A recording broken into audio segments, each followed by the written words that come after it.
Di saat liburan, Anda pergi ke pantai yang Anda dulu pernah kunjungi. Pemandangan tetap indah dan ombaknya tetap kuat. Tetapi tidak sesejuk 20 tahun lalu saat Anda masih anak-anak. Mengapa bisa? Pemanasan global.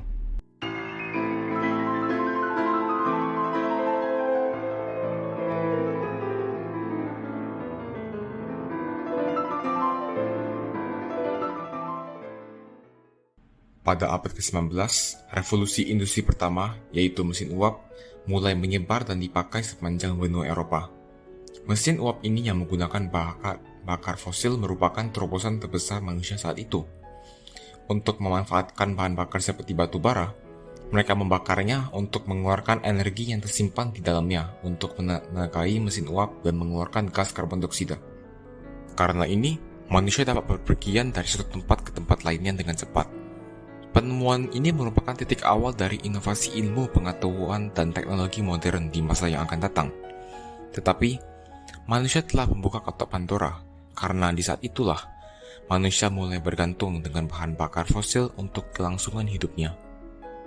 Dari waktu ke waktu, pemakaian bahan bakar fosil di seluruh dunia meningkat drastis, yang disebabkan oleh industrialisasi dan modernisasi di negara-negara berkembang.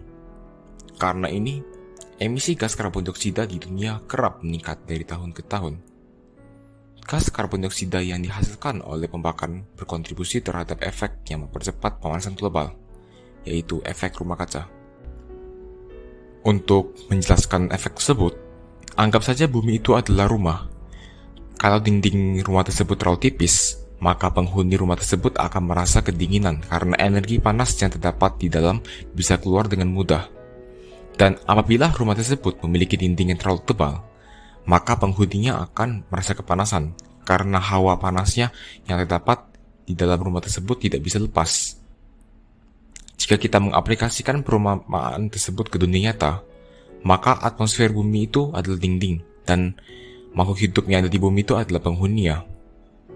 Lapisan atmosfer bumi menyimpan panas di permukaan bumi agar kehidupan bisa berlangsung. Tetapi, kita terus mengeluarkan gas karbon dioksida yang menebalkan dinding atmosfer kita, sehingga panas yang ada di dalam permukaan bumi jadi terlalu tinggi.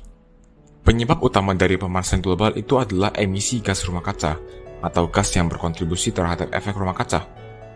Gas rumah kaca tersebut berasal dari berbagai sumber. Sumber terbesarnya adalah energi sebesar 57%, agrikultur dan pemakaian tanah lainnya sebesar 18,4%, transportasi sebesar 16,2%, industri sebesar 5,2%, dan yang terakhir adalah limbah sebesar 3,2%.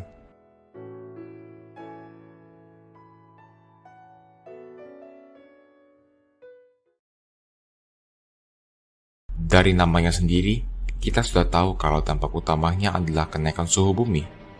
Tetapi, kenaikan suhu bumi dapat membawa efek yang miris, meskipun kenaikannya hanya sedikit. Pertama, iklim semakin ekstrim yang membuat cuaca di berbagai tempat menjadi lebih susah diprediksi dan lebih berbahaya, seperti musim kering yang berkepanjangan dan meningkatnya frekuensi badai topan. Kedua, es kutub utara dan selatan mencair, membuat binatang di kedua kutub kehilangan habitatnya. Selain itu, permukaan laut juga akan naik karena volume air bertambah dari es yang meleleh, membahayakan kota-kota yang berada di bawah atau dekat dengan permukaan laut. Ketiga, mengancam ketersediaan makanan, karena ketersediaan air di berbagai daerah akan berkurang, terutama di daerah yang rawan dengan musim kemarau, sehingga banyak tanaman akan mati kekeringan. Keempat, terancamnya keseimbangan ekosistem. Dengan meningkatnya suhu bumi, banyak kehidupan hewan dan tumbuhan maupun di darat atau di laut akan terganggu, yang dapat menurunkan populasinya. Selain itu, kebakaran hutan akan lebih sering terjadi, membuat jumlah pohon menipis dan kualitas udara di sekitarnya menjadi kotor.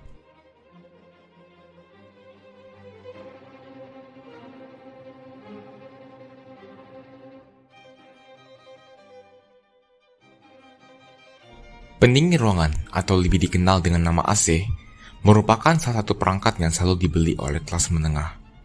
Tujuan dari alat ini sederhana, yaitu mendinginkan ruangan. Tetapi, Penggunaan AC yang berlebihan dapat memperparah pemanasan global karena dua hal: gas HCF yang juga berkontribusi terhadap pemanasan global, dan penggunaan energi yang besar. Untuk mengetahui kontribusi AC terhadap pemanasan global, kita bisa melakukannya dengan menghitung jumlah gas yang dihasilkan jika kita menyala AC dalam satu hari. Agar perhitungannya sederhana, kita dapat mengasumsikan beberapa hal. Pertama, AC hanya digunakan selama 8 jam per hari. Kedua, 100% efisiensi, atau tidak ada energi yang terbuang di pembangkit listrik maupun pendingin ruangan. Ketiga adalah tidak ada intervensi atau penanganan emisi karbon dioksida di pembangkit listrik, seperti penyaringan udara. Keempat, hasil pembakaran hanya CO2, dan tidak ada gas seperti karbon dioksida atau gas sulfur. Kelima, listrik yang digunakan itu berasal dari PLN, bukan berasal dari genset atau sumber lainnya.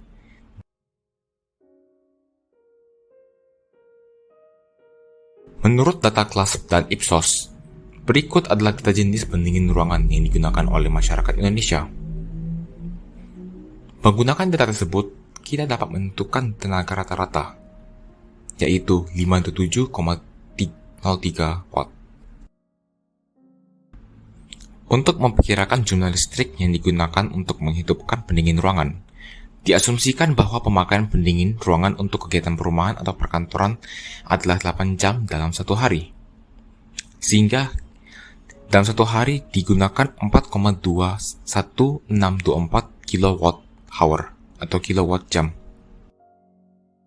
Menggunakan statistik yang dikeluarkan oleh PLN dan berbagai sumber lainnya, berikut adalah jumlah pemakaian bahan bakar, energi yang dihasilkan, serta dengan emisi gas karbon dioksidanya untuk tiap jenis sumber energi. Menggunakan data tersebut, kita bisa menghitung jumlah emisi karbon dioksida, yaitu 0,2917 kg per kWh. Karena hampir 90% dari listrik di Indonesia dihasilkan oleh batu bara dan gas alam, bisa diasumsikan bahwa yang digunakan hanya kedua bahan bakar tersebut. Jumlah batu bara yang digunakan dalam satu hari adalah 1,060 kg.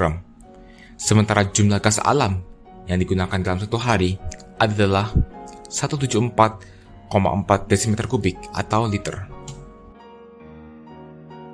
Dari data-data sebelumnya, kita bisa menghitung emisi rata-rata dalam satu hari, yaitu sebesar 1,230 kg atau 671 liter.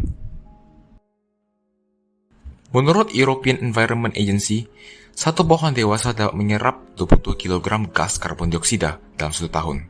Angka ini setara dengan 60,3 gram gas karbon dioksida dalam satu hari. Oleh karena itu, dibutuhkan setidaknya 21 pohon untuk menyerap emisi gas karbon dioksida dalam satu hari. Efek pendingin ruangan bukanlah suatu efek sebab akibat, tetapi suatu perputaran atau loop yang semakin besar seiring dengan berjalannya waktu. Karena bumi semakin panas, lebih banyak orang akan mulai menggunakan pendingin ruangan. Penggunaan tersebut akan meningkatkan jumlah listrik yang digunakan. Karena mayoritas listrik dunia masih menggunakan bahan bakar yang menghasilkan gas karbon dioksida, emisi karbon dioksida tentunya akan meningkat dari waktu ke waktu, sehingga gas tersebut akan memperparah pemanasan global dan bumi menjadi lebih panas. Lalu, jumlah pengguna pendingin ruangan akan naik lagi, membuat suatu loop.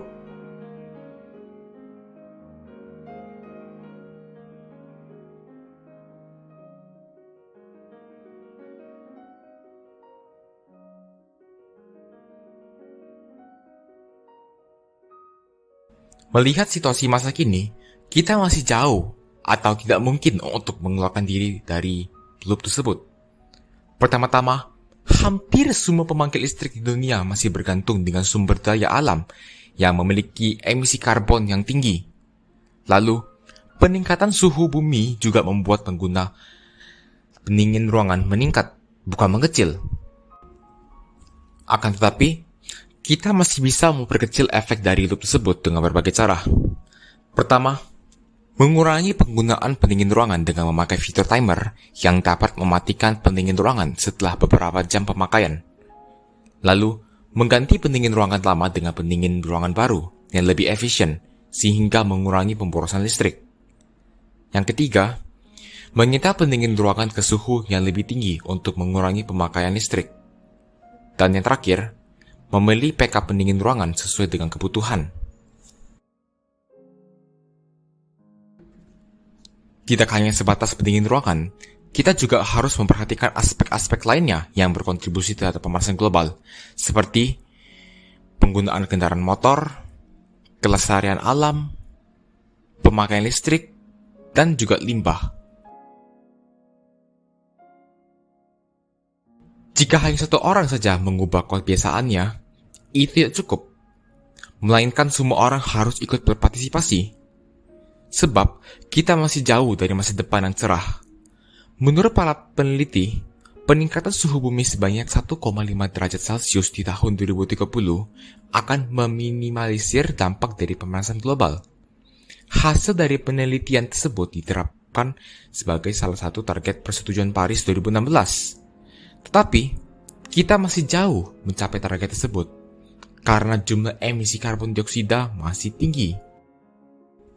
Oleh karena itu, kita harus menerapkan kebiasaan baru agar bisa memperlambat pemanasan global demi kelangsungan generasi berikutnya. Sama seperti peribahasa sedikit demi sedikit, lama-lama menjadi bukit. Meskipun dampak positifnya hanya kecil, ujung-ujungnya bakal jadi besar jika digabung dengan partisipasi orang lain.